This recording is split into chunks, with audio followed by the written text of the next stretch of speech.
साथियों, आप सभी को सादर नमस्कार। मैं देवेंद्र दास आपके समक्ष प्रस्तुत हूँ और आप देखना शुरू कर चुके हैं देवेंद्र फिजियो सफ़र।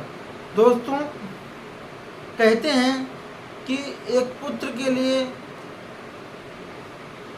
दुनिया में सबसे सुरक्षित उसके लिए उसकी माँ का आंचल होता है, लेकिन जब वही माँ का आंचल पुत्र की हत्या का कारण बन जाए तो वास्तविक में एक कहानी दुनिया तक पहुंचनी चाहिए। एक अच्छा संदेश जाना चाहिए कि आखिर एक माँ अपने प्रेमी के लिए अपने 17 वर्षीय पुत्र की हत्या का षड्यंत्र कैसे रच सकती है। आप कहानी को ध्यानपूर्वक पूरा देखिए, सुनिए, आपको अच्छे से समझ में आएगा।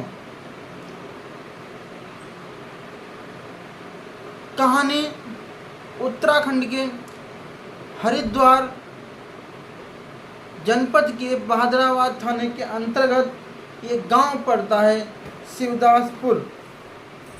वहाँ की है। एक पुत्र अपनी बैग लेके अपने शिक्षा ग्रहण करने के लिए घर से निकलता है, लेकिन वो उसके बाद कभी भी वापस नहीं आता है और वो इस संसार को हमेशा हमेशा के लिए छोड़कर चला जाता है। होता क्या है कि जब उसके परिवार के लोग उसकी माँ, उसके पिता ढूंढने की कोशिश करते हैं, लेकिन नहीं मिलता है। 22 फरवरी 2014 को दोपहर के समय बहादुराबाद थाने में एक कॉल आती है। कॉल पे कहा जाता है कि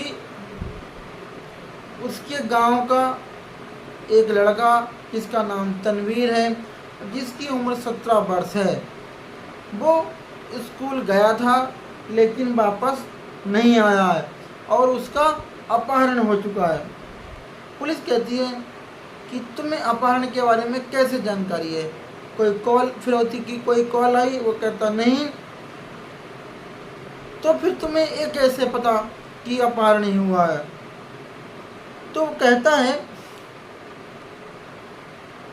कि दरअसल अपहरण के पीछे उद्देश्य है कि जिस परिवार के बच्चे का अपहरण हुआ है उसके दूसरे परिवार के 3 लोगों से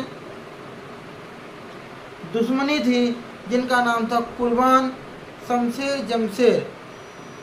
इन तीनों ने दुश्मनी के लिए, जो पुरानी दुश्मनी रंजिश चल रही थी, इस वजह से तनवीर का अपहरण किया है। पुलिस उसका नाम पता पूछने की कोशिश करती है, लेकिन वो व्यक्ति कहता है आपको नाम और पता करने से क्या फ़ायदा, आप उस बच्चे को ढूंढने की कोशिश करिए। पुलिस अपनी गाड़ी निकालती है और सीधे पहुंच जाती है तनवीर के घर, जहां उसके पिता इस्लाम और माँ इमराना मिलती है।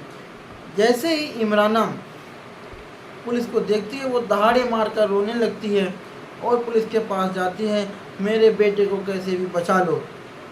और बचाना किससे? उन्हीं कुर्बान, शमशेर और जमशेर से। पुलिस उसकी माँ की तहरीर पर कुर्बान, शमशेर, जमशेर को कस्टडी में लेती है और थाने ले जाकर के पूछताछ करती है। जब पुलिस कुर्बान, शमशेर, जमशेर से पूछताछ कर रही थी, वो तीनों एक ही सुर में एक बात कहते हैं कि तनवीर के मामले में इनका कोई कसूर नहीं है, और जब तनवीर गायब हुआ तो वो अपने खेत पे काम कर रहे थे।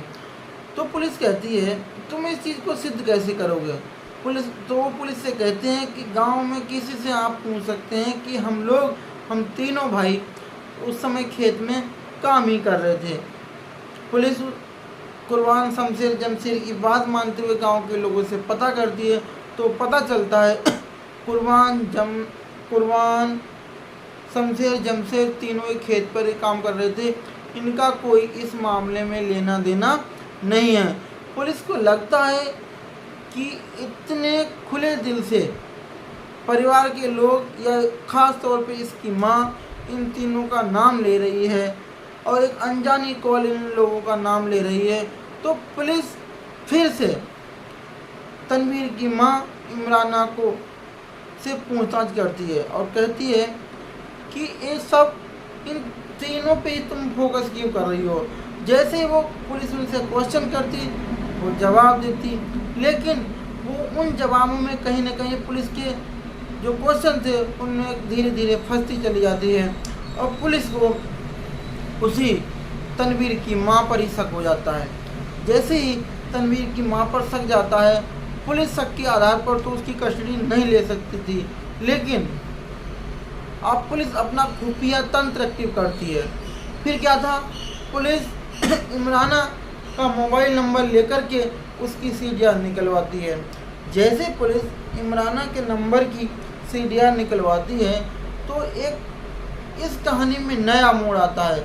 वो नया मोड़ ये था कि इमराना कि एक 35 वर्षीय गांव के व्यक्ति जिसका नाम होता है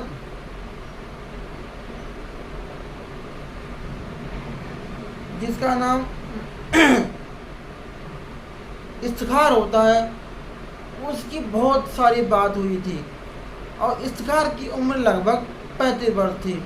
जब पुलिस इफ्तिखार की जानकारी जुटाती है तो पता लगता है कि इफ्तिखार गांव का ही एक व्यक्ति है और वो अच्छे पैसे वाला है, गांव में दूध का काम है और वो कई बार इमरान के पति यानी इस्लाम को उधार पैसे भी कर्ज पर दे दिया करता था।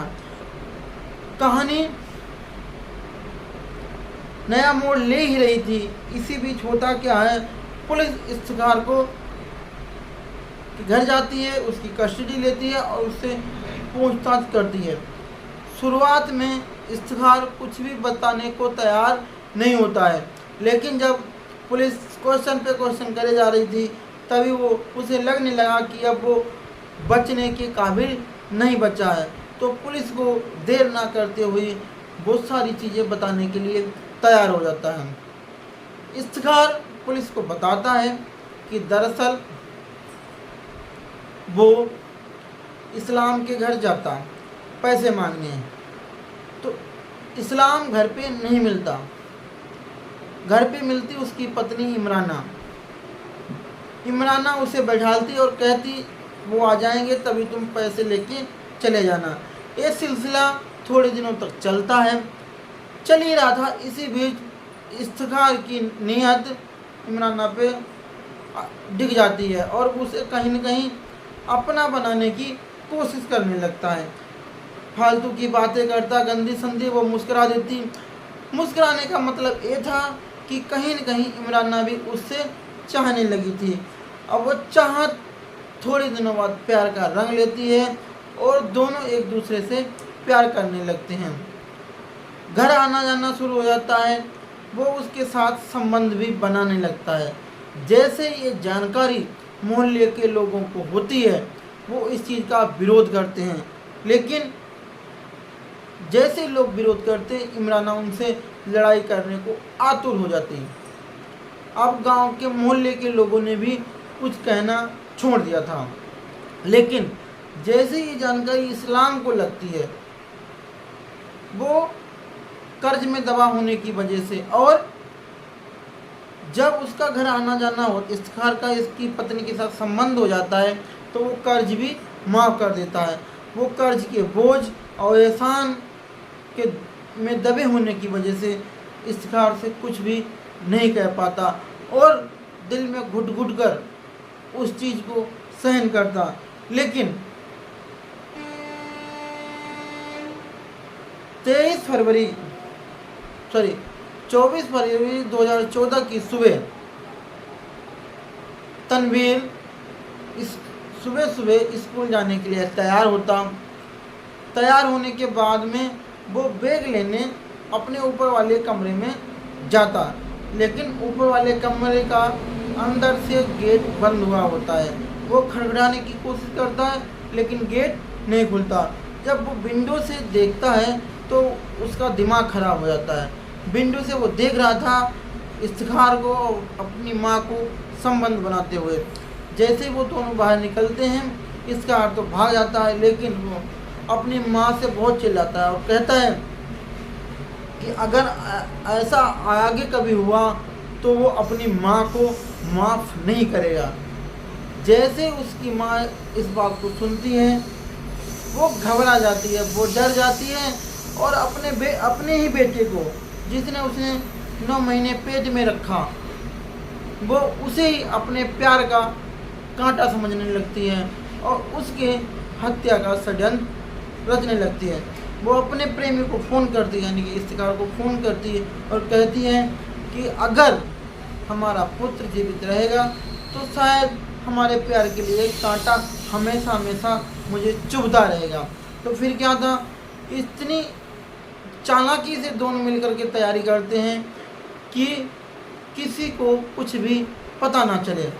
फिर क्या था, जैसे वो स्कूल जाता है, रास्ते में चूँकि इनको फंसाने था अपने जिनसे लड़ाई चल रही थी, शमशेर जमशेर और जो तीसरा था, क्या नाम,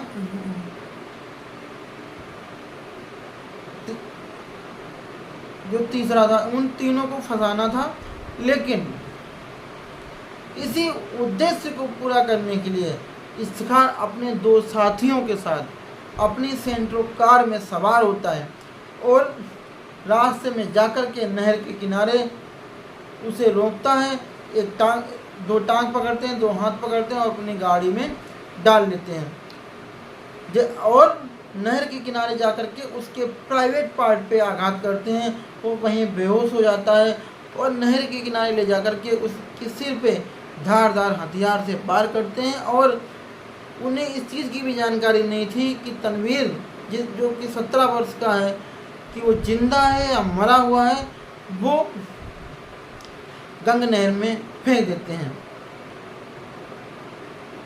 और वहाँ से चले आते हैं। इसी बीच 10 दिन के बाद लगभग रुड़की पुलिस को गंग नहर में एक लाश मिलती है। लाश की शिनाख्त नहीं हो रही थी। लाश मिलती है, सर्कुलेशन दिया जाता है तो लाश इसकी माँ पहचानती है, लेकिन वो फंसाना चाह रही थी अपने उन तीनों दुश्मनों को, इसलिए ये नया षड्यंत्र रच रही थी। लेकिन जैसे ही इफ्तिखार ये सब बातें बता रहा था, पुलिस सुनती है और ये कहती है कि आखिर इतना लंबा चौड़ा षड्यंत्र रचने का उद्देश्य क्या था।